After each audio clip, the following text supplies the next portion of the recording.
మనకి తెలియజేస్తారు.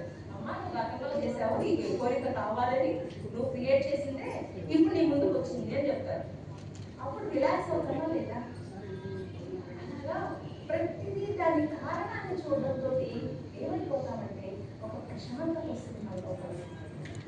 ఎగ్జాంపుల్ నేనేంటి, నాకు ప్రతిదీ డౌట్, కారణం ఏంటని ప్రతిదాన్ని ఎదుగుతూ ఉంటాను. అలా వెతకడం ద్వారా లోపల హ్యాపీనెస్, బయట ఎటువంటి జీవితం గడపాలి అనేది ఈ జన్మలో ఆచారంగా క్లాసెస్ అటెండ్ అవుతున్నాం, ఎలా ఉండాలి అనేది మనం తెలుసుకున్నాం, దాన్ని చక్కగా ఆచరిస్తాం. కానీ గతాన్ని కొన్ని ఉన్నాయి కాబట్టి అవి క్లీన్ చేసుకుని ముందుకెళ్ళిపోవచ్చు. అయితే కర్మజ్ఞానం ఆర్థిక, మానసిక, శారీరక సమస్యలు ఎవరికైతే ఉన్నాయో వాళ్ళు కర్మజ్ఞానం చేస్తే వాళ్ళకి స్వప్నాలు వస్తాయి. ఎవరికైతే స్వప్నాలు వచ్చాయో వాళ్ళు మాకు కాల్ చేస్తే మేము డీకోడ్ చేస్తాం, ఎవరికి క్షమాపణ చెప్పాలో చెప్తాం. అలాగా మీరు చెప్పుకోవడం ద్వారా బయటకు వచ్చేయచ్చు. ఇప్పుడు కర్మ పద్ధతి